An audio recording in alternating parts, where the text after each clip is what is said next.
What's up, everyone? Welcome to the Slate. It is the Thursday sports edition. What that means is we are not bound by the restrictions of some of the other shows during the week where it might just be basketball or baseball or golf. We can do whatever we want here on Thursdays. We could talk about Ozark if we want. We won't, because our producer may kill me because, we have members of the program that have not yet finished the show. No spoilers here. Don't turn us off, but we are going to do multiple sports. We're going to begin on the ice. I am Adam Hoffman. Pete Jensen joins me, of course. You know him as co-host of the NHL Fantasy on Ice podcast. And Pete, good to see you. How are you?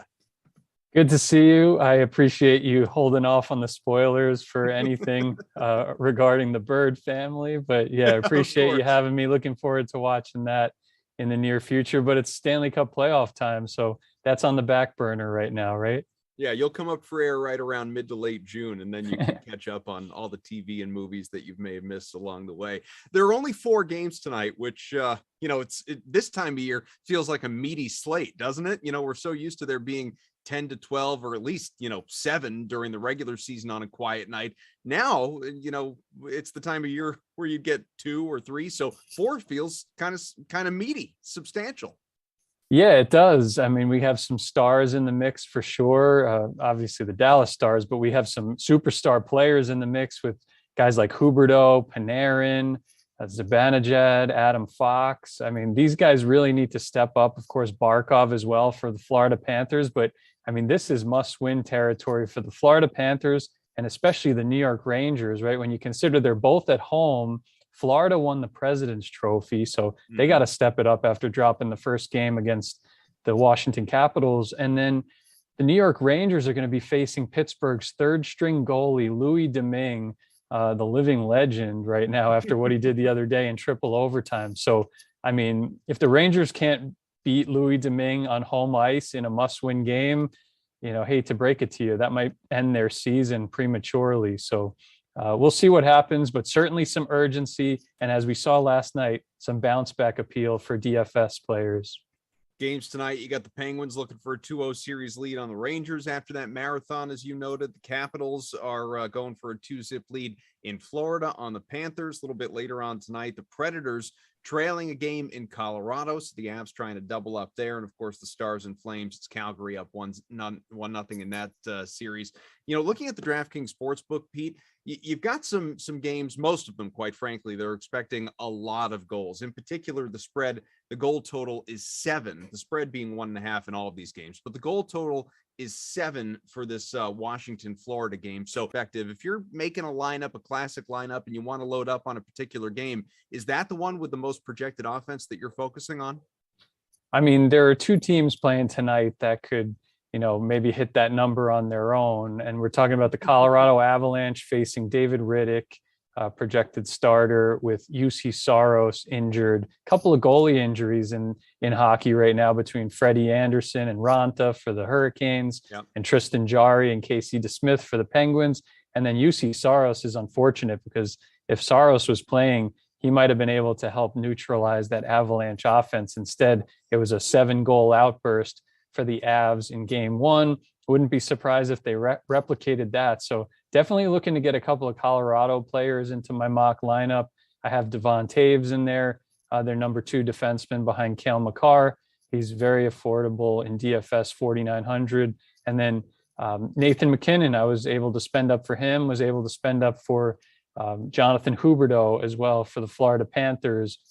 And yeah, the Panthers are just like the Avs, where they could score 7-8 goals in their sleep on any given night, at least in the regular season. We'll see if they can, put up, what they've been talking in the regular season, in the postseason, in a must-win spot. But yeah, Jonathan Huberdeau over 100 points. I was also able to get Matthew Tkachuk, over 100-point player in the regular season, into my lineup for a discount. So, plenty of options for the highest caliber offensive players on this 4-game slate. You mentioned Nate McKinnon, and he is obviously the top projected scorer on the slate tonight. Depending on where you look, obviously everyone has different sites they like to reference for projections, but I'm looking at him here at right around 17.5 points. The thing is, he's at $8,900.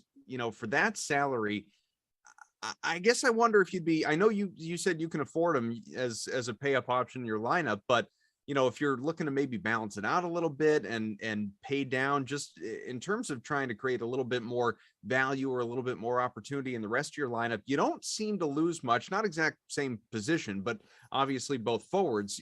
You don't lose as much dropping down from Mckinnon to his Colorado teammate Mikko Rantanen. I mean, he's $7,000. You're saving almost $2,000 right there, and you're getting very nearly, at least again in terms of projections, the same output. Yeah, and those two are intertwined, right? Because they're playing on the same line and stuff like that. So if you want that Avalanche exposure and you weren't able to put together a lineup like I did for my mock lineup, or if you just want it to be a little bit more balanced, certainly go with Rantanen.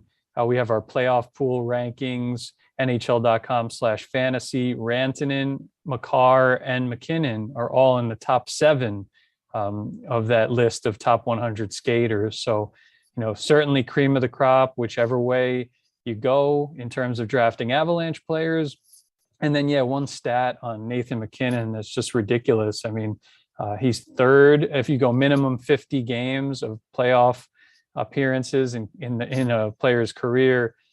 He's third in career points per game with almost 1.5 points behind only Wayne Gretzky and Mario Lemieux. So some seriously elite company there, historically speaking. Of course, all McKinnon cares about this time around and is overcoming what went wrong the past 2 years when they made it to the second round, Game 7 the 1 year, and last year losing in 6 to the Golden Knights. But McKinnon would like to add Stanley Cup to his hardware, and they're certainly the favorites to do so. Zibanejad, you mentioned, I've got him in my mock build as well, and he's not nearly as expensive as some of the other guys. McKinnon, I mentioned, is $8,900. Talking about the centers here, Barkov is $7,300. So you can get Zibanejad for $6,200. Is there a better pay up value option, you might say, at the center position, as opposed to obviously looking down at the guys who might be in that 3 to 4K range? I mean, I really like, I think there's some value. You could get exposure to Huberdeau and Claude Giroux for the Florida Panthers if you go 4,400. Sam Bennett. Bennett has 6 points in 6 career playoff games for the Florida Panthers since he came over. He has good numbers against Washington this season, scored a goal in the opener. So I do like the Sam Bennett route, but Mika Zibanejad, 2 assists in Game 1 against the Penguins, the triple overtime loss. The only thing I worry about with Zibanejad is pretty much every shift he's going to be going up against either Sidney Crosby, who's a menace out there, Evgeny Malkin, who had a heck of a game in his own right, and Jeff Carter, veteran, savvy, guy that's been deep in the playoffs before, big body. I mean, it's a tough matchup, I feel like, on a nightly basis for the centerman of the Rangers, like Zibanejad, and the focus is going to be on Zibanejad and less so like Ryan Strome. So he's going to be the target. I think he could put up a big game with the Rangers needing him to do so. Could very well put up a multi-point game, but just a little reluctant if he's going to be going up against Crosby and Malkin and all these guys every single shift. I mean, the Penguins, it seems like the deeper the game goes, the more dangerous they get. Let's move over to wings. And again, I'm looking at this, some of the mock build options that I've got in front of me. And Calgary is obviously a game that jumps out, a team that jumps out in particular. You mentioned Tkachuk, great option. Lindholm is a solid option at center at 6K. Tyler Toffoli, as the wingers go, is a good one as well. And yet, maybe it's a personal bias because I love the kid, but Johnny Gaudreau is a guy that I would love to, if I can make it work financially, I'd love to get in. $6,600. He's projected for right around 14 points in this game against the Stars tonight. Obviously a top power play guy. How do you feel about him as compared to maybe some of his Calgary teammates? Well, that line is arguably the best line in the league this year with Gaudreau, of course, Elias Lindholm and Matthew Tkachuk. So get a piece of those guys any way you can. Same goes for that Avalanche top line, of course, with Gabriel Landeskog back from injury. So that top 6 is kind of complete right now. The Avs are going into the playoffs at full strength, which you love to see. And then, I think when you go a little deeper down the line at the wing position, there are a couple of options I pinpointed. I love the prices on Kasperi Kapanen and TJ Oshie. Those guys are slotted into my mock lineup right now. Kapanen had 8 shots on goal in the 3 overtime game and was playing with Evgeny Malkin when Ricard Raquel went down. So got to take notice of that. He had an assist on the winner, but with a shot volume like that, could be destined for a goal or certainly a couple of shots here at the least, even if the Penguins lose. And then TJ Oshie is kind of one of those guys on the Capitals that super grizzled. He's missed a lot of time with injury this year, but good to see him healthy right now for when the games matter most. And he got on the board in the opener. And yeah, I just love when TJ Oshie's playing on that team in a secondary role. They're super dangerous. They could beat anybody on any given night, whether it's an elite team or a bad team, but home or road. Capitals are one of the only teams out there that you can never really count out. And I wouldn't count them out to go up 2-0 on the Panthers either. Even without Tom Wilson, if he's not going to play, I still think Washington has enough depth to really put some pressure on the Panthers right now. He's been on a roll too. We're looking at his numbers here. Points 3 out of his last 5, as you alluded to. Double-digit fantasy points at 12 plus in 3 out of those 5 as well. So yeah, TJ Oshie, you can still get him obviously at $3,300. Just in terms of the value, I mentioned Toffoli as an option. Much cheaper than some of his teammates. He's in that 3.5 range as well. See a guy you'd like to get in there? Or are you looking elsewhere? I like Toffoli. He's he's playing in a secondary role. He kind of switches between second and third line, but usually is on first power play. So that's the one thing. If you don't have, we want to have the Calgary top liners, but it's tough to break the bank for those guys, especially if you're fielding a roster like I have in this mock lineup with McKinnon, Huberdeau, Jacob Markstrom spending up for in the crease with his shutout potential. He's got 10 shutouts this year. So he's a great option whenever he's playing for the Flames.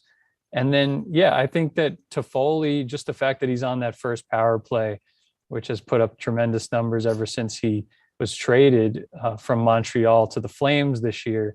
I mean, that was kind of the turning point for the Flames. They were playing well leading up to making that move, and then kind of like their futures appeal went through the roof and especially when Vegas was dealing with all their injuries, the narrative quickly shifted from Vegas being like a sure thing to win that division to, hey, Vegas might be having some problems. Sure enough, they end up missing the playoffs, and pretty much from that Toffoli trade on, you could have pinpointed the Flames as being probably one of the top 5 to 7 teams in the whole league, and they've only gone up from there.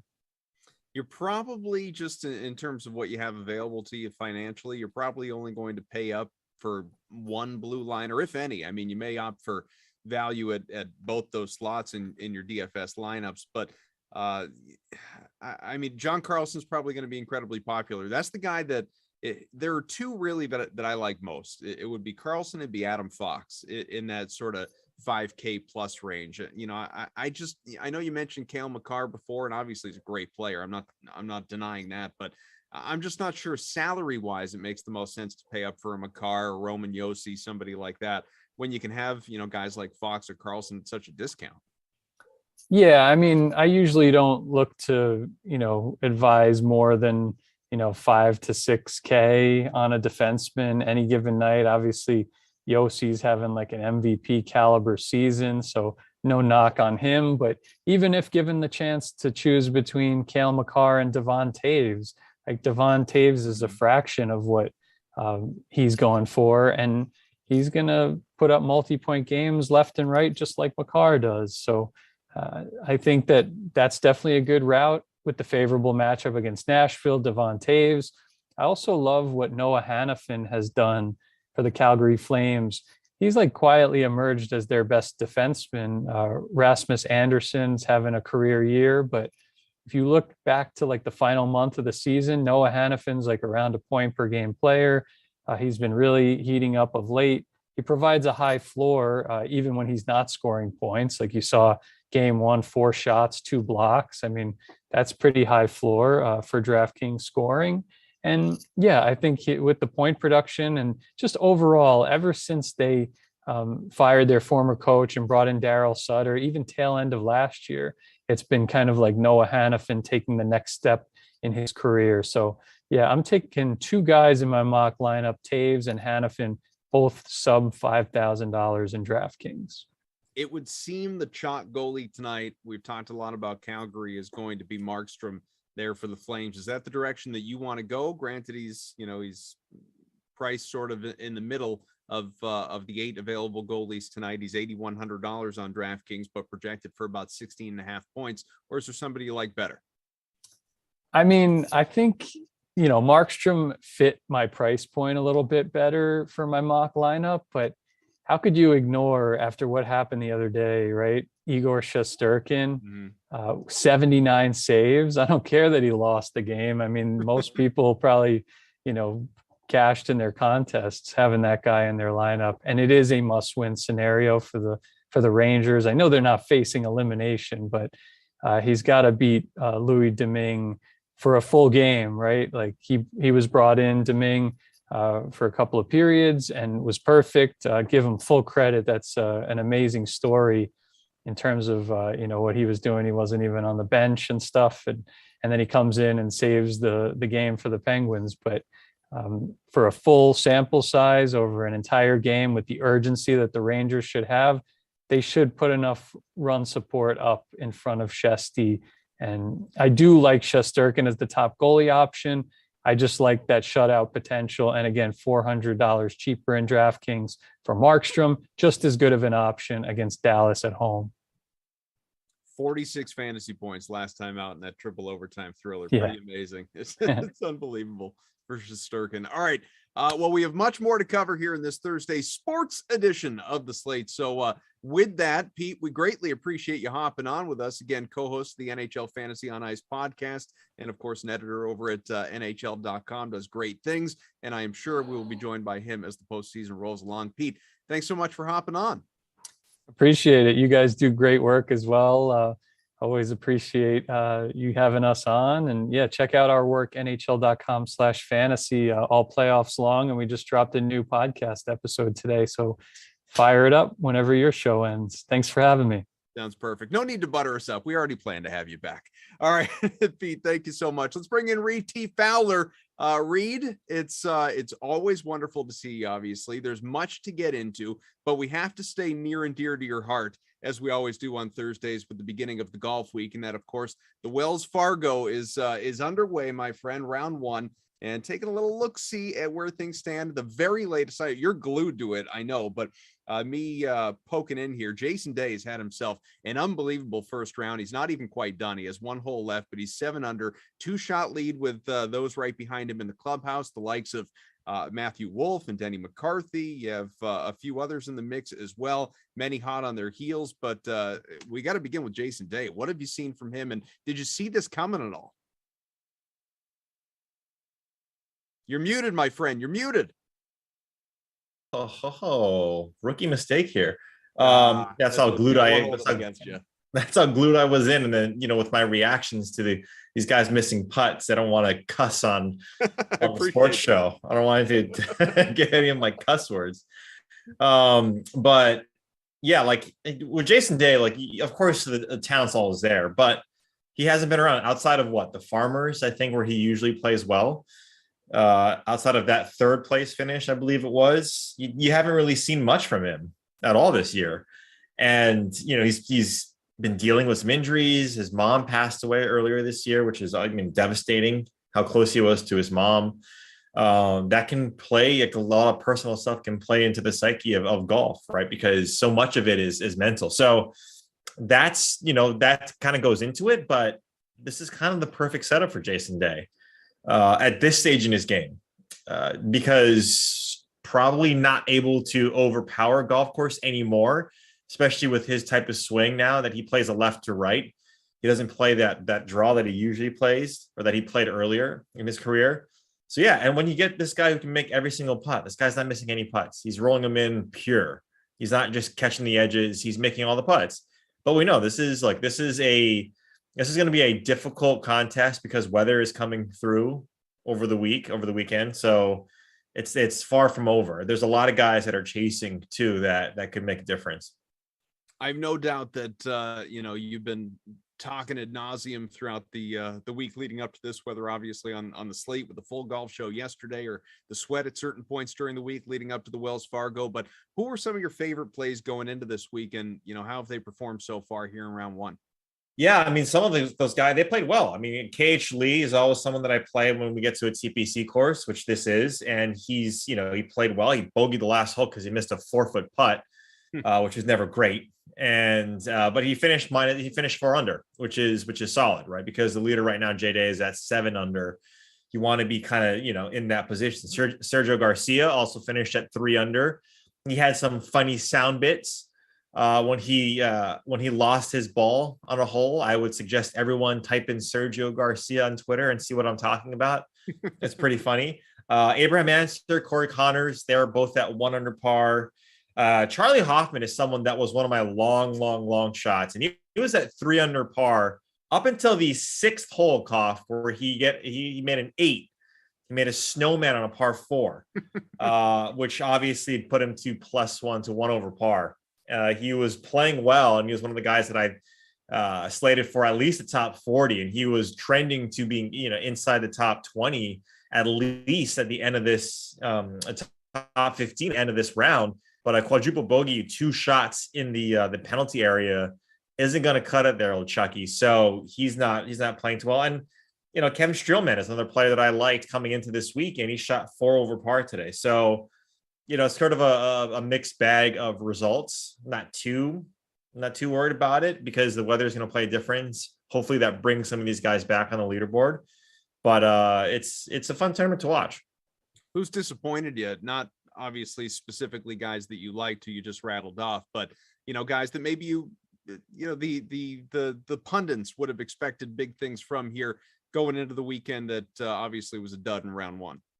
Yeah, I mean, well, not Sergio. Rory Mcilroy had 7 or 8 birdies, 7 birdies, and he shot 3 under. Right, he 3-putted 17, which he shouldn't have. He 3-putted 17, and then he double bogeyed. I think something like a hole at 4 or 5 in the front 9. He played the back 9 first, and he shot 3 under. That easily could have been an 8 under par. So that's disappointing from his sake. Kevin Streelman, another one, because he shot 4 over. Everyone thought that him coming into this, including myself, he would have played a lot better. But that's probably I would argue that, that Rory Mcilroy is probably the biggest disappointment right now, even though he shot 3 under and he's in the top 15. That easily guy too going in. Yeah, that easily could have been a 7 under. And if that's the case, a lot of us, including myself, bet him to be leader after the first round. He'd be right there. And he was trending.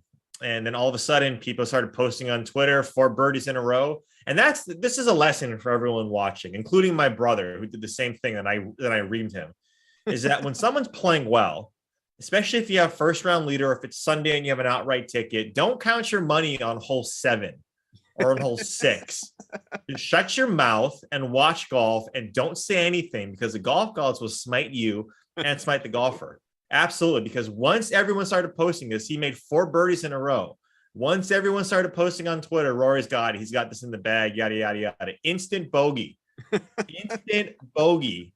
Right on the clock, instant bogey. And then after that, he did not look the same. So it's not Rory's fault. It's everybody else's fault.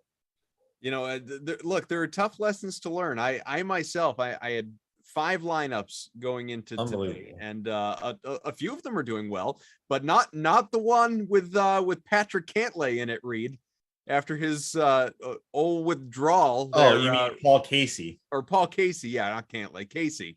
That was see, I've already blocked that lineup out of my mind. It's dead to me. I ignore it. Doesn't matter how well anybody else in there does.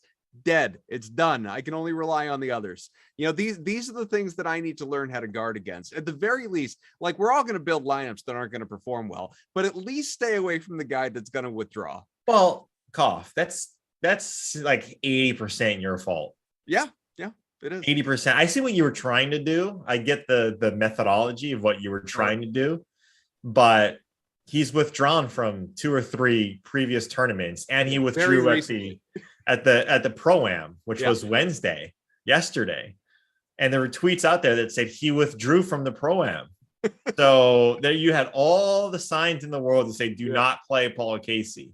Yeah. But you have actually, it's 100% your fault. Yes. Oh, I'm giving 20% I can't believe you fault. started at 80. It's 100% your fault. Because of that, everything said to not play Paul Casey, and yet you still did. And 20% of your lineups had Paul Casey in it. It's a sad way to look at it, but it is true. Very true. So on the DraftKings Sportsbook right now, Reed, we've got to no surprise, because he's of course the 2-shot leader and maybe can even improve that before his round is over. Jason Day at plus 500 to win this thing. Still long way to go. But Rory Mcilroy, despite the sort of up and down first round for him, as you outlined before, he's second at plus 750. You have Joel Dahman, Russell Henley, Sergio Garcia to round out the top 5. If you were to invest in one of those guys, and maybe it's not one of those guys, maybe a better way to ask this is, who would you be looking to invest in right now to win this event? Yeah, it's none of those top 5 guys. I mean, Sergio is someone I liked early. He was at plus 50, plus 5,000. So, getting him at essentially half that, being 4 off the lead, it's not bad.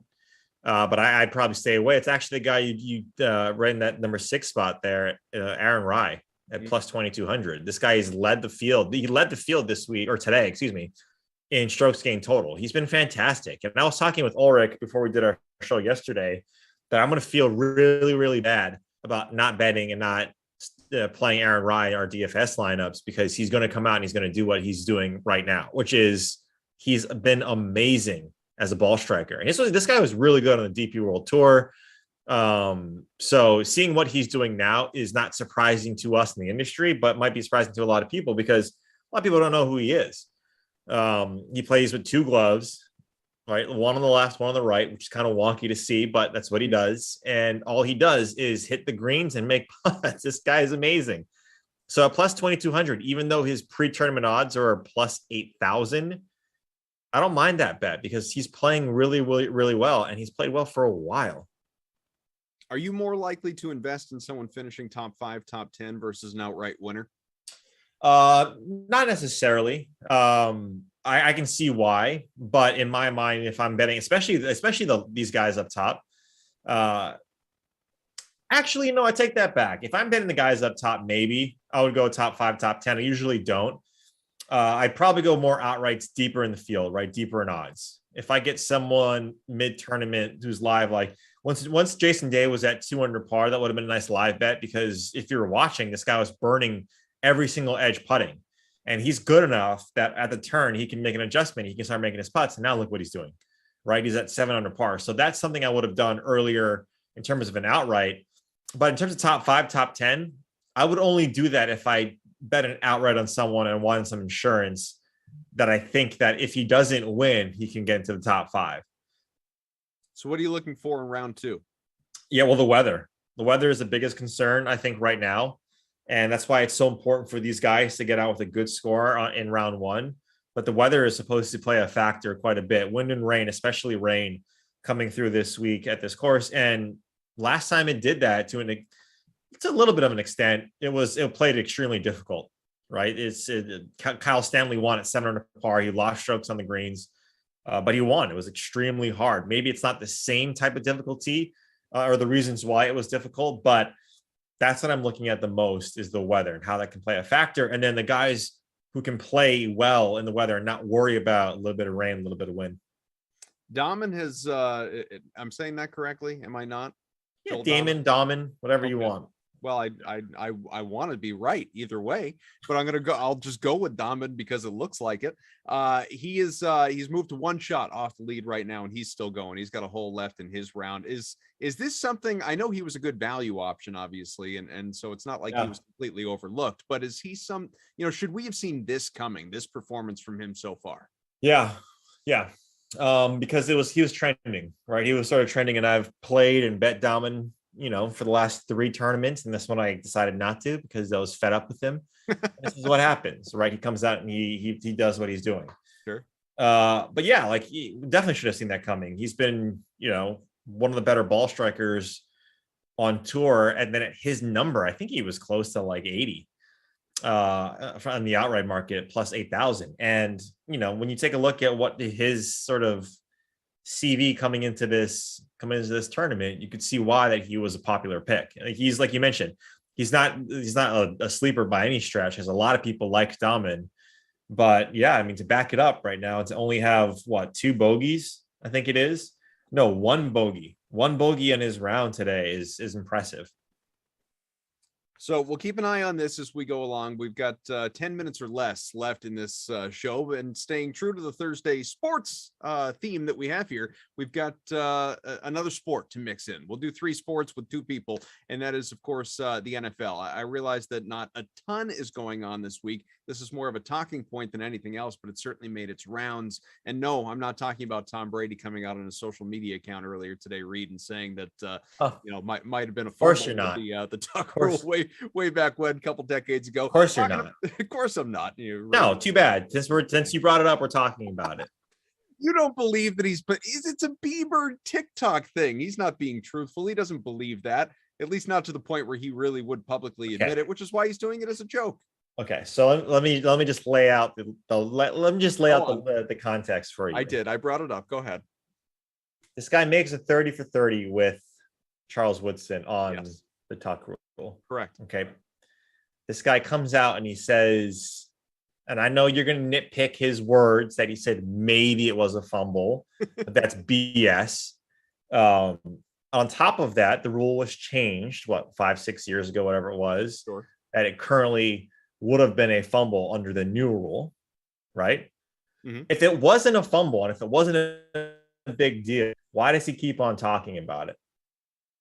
That's a fair point. You feel like there's like an internal guilt factor after all these years that he's gotten away with something. 19 years ago, he's just got to clear his chest. It's been 2 decades. I need to set the record straight because you can't take the trophy from me anyway. 19 years ago, your dynasty, longer, you fanboys, and your dynasty is based off of a bed of lies, built on lies. That's right. Because, like I said ad nauseum, that for people who don't listen, who don't want to listen, and people who do, that whole game, there was a mysticism about that game because of what happened, right? Sure. And guys like Ty Law and some other players realized, man, was Biggity Ben Watson on that team at that point? I don't know. But, a lot of players stuck around because they felt there was some magic about that team after that season.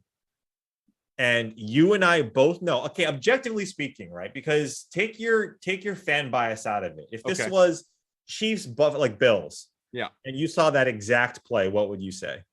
I would say that we're saying the Chiefs or the Patriots in this situation. Just two teams. Doesn't matter who's on which side. No. I'm just, for the sake of your example, I would say that they got away with something, but you're unbelievable. I say it. I would say they got away with it, but got away with what? By the letter of the law, the rule got away with what? Was called correctly. What did they get away with? Got away with a little luck on their side. Away with what? See, you can't even say it, and that's why you and every single New England Patriot fan cannot be objective, because you can't even say the truth that's a fumble. That is a clear-cut fumble, because if you think even the greatest player of all time in Tom Brady can throw with someone's arm around his arm from his waist to a wide receiver that is 2 feet in front of him, because that's essentially the play, then you do not belong on this show if you think that's the case. You can't even say Listen, I think we all need to admit that had that gone the other way, Tom Brady would be working in a grocery store today. Kurt Warner would have been the patron. No, look, it is what it is, right? Yeah. The Patriots they didn't do anything wrong outside the letter of the law. Kurt Warner would have won another Super Bowl, though. That's true. That's true. Yeah. The rule was faulty to begin with. But at the same time, how convenient is it that this poster child for the NFL gets a break? And how many times did the Patriots get a break and it was based off of what happened in that game? Oh, here comes another break. just like the Tuck rule. Here comes another break that the Patriots get, just like the Tuck rule. Like, it was the basis of a lot. And look, I'm sure that's why they did a 30 for 30, because so much has transpired from it. Incredibly controversial. Yeah. And look, and him doing that. Look, Brady's a businessman. This is what you and I talked about when he retired, that I thought he was going to stay retired and take that same energy and that same, passion for being the best as a businessman, because he's a serial entrepreneur and he's great with his social media. He knows what people will talk about and click. This guy is extremely intelligent. So there's that aspect to it. I agree with you on that part. But in the same vein, just wake up in the morning and be like, I'm going to go viral today. Yeah. In the same vein, he is a liar. No, I'm just kidding. He's the reason why I'm angry is because at least we would have had one shining moment for the Raiders, for the Raider Nation over the last 2 decades. But yeah, it was great. It was great to see. I love Brady. He's awesome. Left in the show. I do want to mention, because this, it's constant criticism since Ryan Tannehill, speaking of guys that have been upset by Tom Brady in the past, Brady could have replaced him in Tennessee.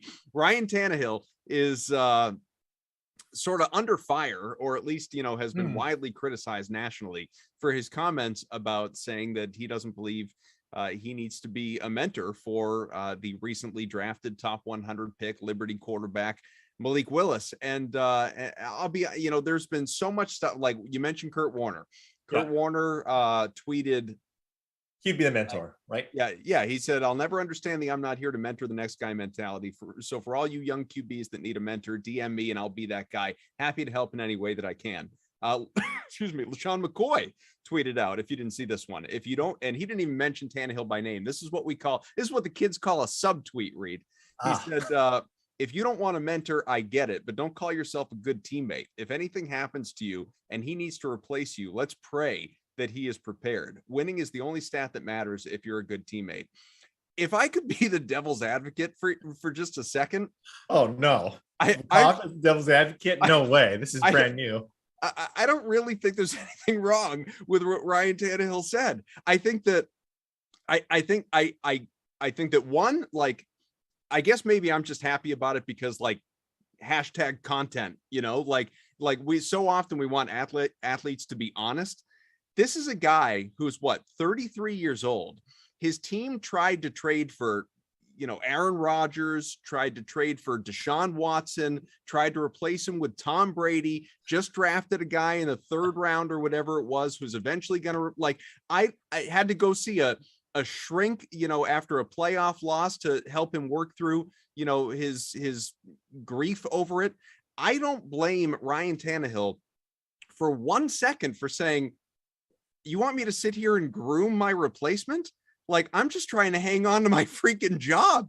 Like, I don't blame him one bit for being worried about his own livelihood. And I just think that there are different ways to look at this, Reed. Like, you could, he doesn't have to, his job, like, if it's one thing if he shuns Willis, right? If Malik Willis goes to him and asks him a bevy of questions and Tannehill turns him away, he's being a jerk.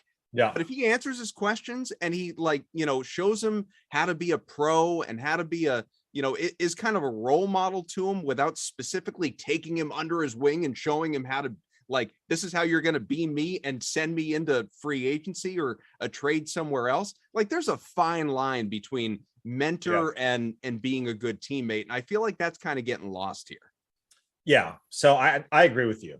I think that this is what I always do too when something like this comes up, is if people who have an opinion on either side, is if you like let's say there is someone getting right behind you in your job, right? Whether you're a salesperson, whether you're in media, whether you're whatever you do, whether you're in construction, and there's someone that's coming right behind you to take your job. Is it your job to basically tell them, and the experience that you've had, breaking bones, blood, sweat, and tears that you've done to get to the position that you've gotten to then give it to this person on a silver platter? The answer is no. It's Malik Willis's job to learn from Ryan Tannehill. And that's what Ryan Tannehill said. If he learned something on the way, then great. But it's not my job to be this kid's mentor. I mean, this is nothing new. We heard this from Brett Favre and Aaron Rodgers, right? Brett Favre's like, I'm not going to teach this kid. He's my replacement. Why would I do this? And there's a different way to approach it, right? Ryan Tannehill could have easily said, hey, like, I'm excited to have someone that could help us win, and I'm going to do the best I can to help us win. And this is the big thing, right? Because this also goes to the Draymond Green issue of right, what Mad Dog said on First Take with JJ Redick is we want our athletes to be a certain way that fits our perspective of how we perceive the world, right? Like, we want Draymond Green to be a certain way because this is how I perceive basketball players should be. I want Ryan Tannehill to be a mentor because, it's the movie ending of everything's great and blissful. No, this is sports. These are guys who are trying to make a living. Granted, they make a ton of money. They're in the 1% of jobs in terms of their salary, or probably the 0.01%. But I feel the same way. I would feel that if I'm Malik Willis in his position, I wouldn't expect Ryan Tannehill to mentor me at all for 1 second. I would seek out someone like Kurt Warner, someone like RG3, someone like whomever to say, this is what I need. And if you can help me, that'd be great. If not, get off your you-know-what and learn the business, because that's exactly what it is. It's the business. And if anybody thinks otherwise, they're silly. Watch something else then. If you don't like it, watch something else. But I agree with you. Ryan Tannehill should not mentor this kid. It's not his job. If that happens as a byproduct, then sure, that's great, but it's not his job. Yeah, I promise you, during that Tuck Rule year, Drew Bledsoe wasn't saying to Tom Brady, "No, go ahead, Tommy, take my job." Like, all right, we gotta go. We're getting yelled at by the producer. Eamon is saying we gotta go. There's a Madden sim coming up, and you guys, you need to enjoy that, obviously. But Drew, our technical director, we greatly appreciate the two of them for guiding us through this thing. Pete Jensen talking NHL with us earlier in the show. I'm sure we'll have him on again during the Stanley Cup playoffs here. And it's never enough time for Reed T. Fowler and I greatly enjoy it, my friend. The Slate will be back with you tomorrow, same time, same YouTube channel, and same, Twitch and Twitter and everything else. Steve Buchanan, Matt LaMarca talking a little baseball. But Reed, great pleasure, my friend. All right, bud. Take care. All right. Enjoy the golf, everybody. See ya.